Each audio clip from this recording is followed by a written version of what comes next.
Academy سی کہ آپ نے بھی ہمیں ٹائم دیا، کچھ ہم نے بھی آپ سے سیکھا اور پرنسپل حضرات نے بھی امید ہے سیکھا ہوگا، کیونکہ ایک دوسرے سے سیکھتے ہیں۔ اس کے بعد میں ٹائم شارٹ ہے اور ابھی بیچ میں لنچ بھی چلے گا اور انشاءاللہ اس کے بعد فوراً آپ کو سرٹیفکیٹ دیے جائیں گے اعزازی جو ہم نے بنائے ہیں، کیونکہ آپ میرے لیے بہت معزز ہے، میں آپ کا جونیئر اور چھوٹا بھائی ہوں۔ آپ لوگوں نے مجھے ٹائم دیا ہے کال پہ اور آپ لوگوں کا بہت بزی شیڈول ہوتا ہے، تو میں ایک بار پھر معذرت کرتا ہوں، چاہے پروگرام لیٹ ہوا ہو یا میں نے آپ کو ریکویسٹ کی ہے کہ آپ تھوڑا رک جائے، تو تھینک یو، آپ لوگوں نے میری بہت عزت کی مان رکھی ہے اور یہ میں ہمیشہ یاد رکھوں گا، یہ آپ کا بہت بڑا احسان ہے۔ اور کتابوں میں ہم پڑھتے کہ چھوٹوں پر شفقت، وہی کہانی آپ لوگوں نے یہاں پیش کی ہے۔ سب سے جونیئر میں ہوں اس میدان میں بھی، تو once again thank you so much to all, اور سر کا بھی بہت شکریہ۔ اب میں ایک عظیم پرسنالٹی کو یہاں انوائٹ کروں گا جو آتھر ہے اردو اینڈ سائنس کے، کتابیں لکھی ہے۔ کچھ پرنسپل حضرات نے مجھے یہ کہا کہ مجھے اردو بہت پسند آئی اور کچھ نے کہا کہ مجھے سائنس پسند آئی ہے، تو پھر میں آتھر کا نام بھی، جب میں چھوٹا تھا کتاب کے مصنف کا نام ہمیشہ دیکھ کے اور خواہش ہوتی تھی کہ ان سے ملاقات ہو جائے۔ جب میں 3 to 4 5 کی میں کہانی سنا رہا ہوں آپ کو، آج میں بہت سارے آتھر سے ملا ہوں۔ آج یہاں پر آپ کے سامنے اردو اکیڈمی کی طرف سے سائنس اور اردو کے جو مصنف ہے، کتاب لکھنے والے ہیں، سر حمزہ، آپ کی بھرپور تعریف میں آئیں گے اور امید ہے آپ کو وہ بھی کچھ اپنے خیالات سے اظہار کریں گے، سو پلیز ویلکم، اور آپ کی بھرپور تعریف ہونی چاہیے۔ Thank you. السلام علیکم۔ سب سے پہلے تو میں آپ سب ساتھیوں کا گہرائیوں سے سپاس گزار ہوں کہ آپ لوگ یہاں پر آئے اور آپ نے ہم کو سنا، اور پیارے بھائی کی محبت سے انہوں نے اتنا اچھا تعارف کروایا، بڑی کوئی پذیرائی کی، تو اس سے حوصلے بلند ہو گئے۔ میں اس نصاب کے حوالے سے سب سے پہلے تو پہلے سے متشکر ہوں محترم صاحب نزیر صاحب کا، جنہوں نے جن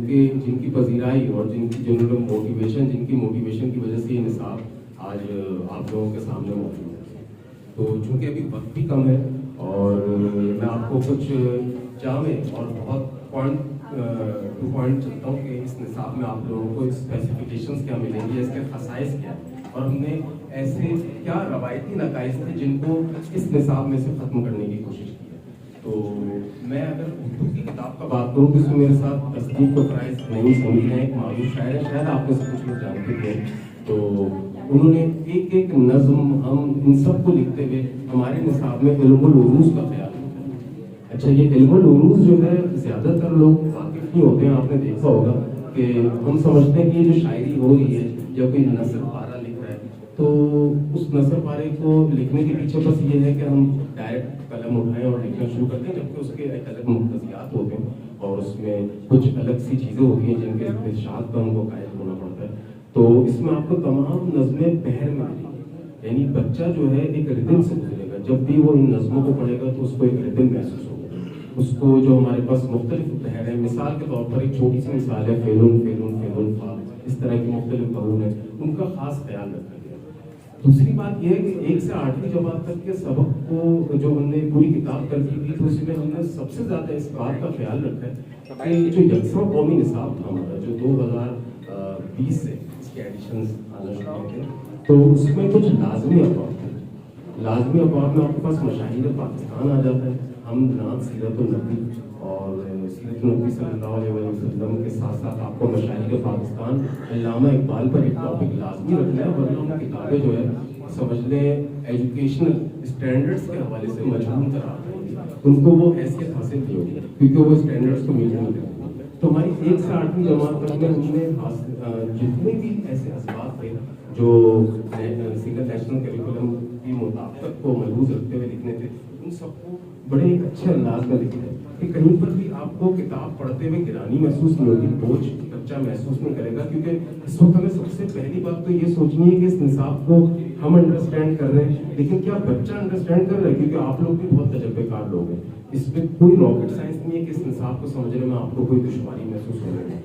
بلکہ آپ ہو سکتا ہے مجھ سے اچھے آئیڈیاز دے رہے ہوں گے۔ بہت، کیونکہ آپ کا بچوں سے ڈائریکٹ انٹریکشن ہے. لیکن بنیادی بات ہمیں یہی محسوس رکھنی ہے کہ ہم بچے کو کتنا شعوری طور پر جو ہے نا ایجوکیٹ کر پا رہے ہیں. کیونکہ ایک بچہ جو ہوتا ہے، اگر ہم اپنے بھی بچپن میں جائیں تو مختلف خیالات ہوتے ہیں ہمارے اندر جنم لے رہے ہوتے ہیں، ہمارے داخلی اور خارجی مسائل ہیں. اس کو اس کتاب میں ہم نے مختلف اسباق میں جو ہے ان کا احاطہ کرنے کی کوشش کی. مثال کے طور پر آپ اگر دیکھیں تو اس وقت ہماری جو اردو کی کتابوں میں جو سبق موجود ہیں اس میں آپ کو مصنوعی ذہانت کے اعتبار سے بھی ٹاپک ملیں گے. کیونکہ آج کل زیادہ تر بچے، اگر آپ ویسے بھی دیکھیں کیونکہ سوشل میڈیا کا دور ہے، ٹک ٹاک ہو گیا، فیس بک ہو گیا، اس پہ آرٹیفیشیل انٹیلیجنس کے حوالے سے بھرپور مواد. تو اس میں یہ ہے کہ ہم نے مصنوعی ذہانت کوئی ایسا موضوع نہیں چھوڑا جو بچے کے ذہن میں ایک سوال ہے. بچہ جن سوالات کو لے کے بھی مسئول کی حیثیت اختیار کرتا ہے، ہم نے اس سب چیزوں کو ٹارگیٹ کرنے کی کوشش کی ہے. اچھا، جہاں تک میں آپ کو یہ بھی بتاؤں کہ ان سب اسباق کی ترتیب دیتے وقت ہم نے خاص خیال رکھا ہے. جیسے اگر آپ کو ٹاپک مل رہا ہے عمر ابن خطاب رضی اللہ عنہ، 8ویں جماعت میں اگر یہ ٹاپک آ رہا ہے تو اس کی کوئی خاص وجہ ہوگی. حضرت علی رضی اللہ عنہ پہ اگر کوئی ٹاپک آ رہا ہے وہ 7ویں جماعت میں مل رہا ہے، اس کی کوئی وجہ ہوگی. ہم نے ان سب چیزوں کو ملحوظ کرتے ہوئے پورا نصاب ترتیب دیا تاکہ اگر ہم بچے کو پہلی جماعت کے اندر ہی حضرت علی رضی اللہ عنہ کے بارے میں پڑھاتے ہیں تو وہ اس سے اسکپ کر کے آگے نکل جائے گا. اس کو ضروری ہے کہ جب وہ 8ویں جماعت میں ایک شعور کی آنکھ کھول رہا ہوتا ہے، اپنے ذہن کے حوالے سے، اپنے تعمق کے حوالے سے، وہ اپنے مربوط خیالات کو لے کر 10 سوالات اپنے اندر کر رہا ہوتا ہے اور پوچھ نہیں پا رہا ہوتا کسی سے. تو ہم نے ان موضوعات کو جو ہے ترتیب دی ہے 8ویں جماعت میں، جو اس کے اس وقت شعوری سوالات کا جواب دیا. اس کے علاوہ آپ کو جیسے میں نے علم العروض کو بتایا، ہمارے ہر کتاب میں اکثر تلفظ کی ادائی کا خیال رکھنا بہت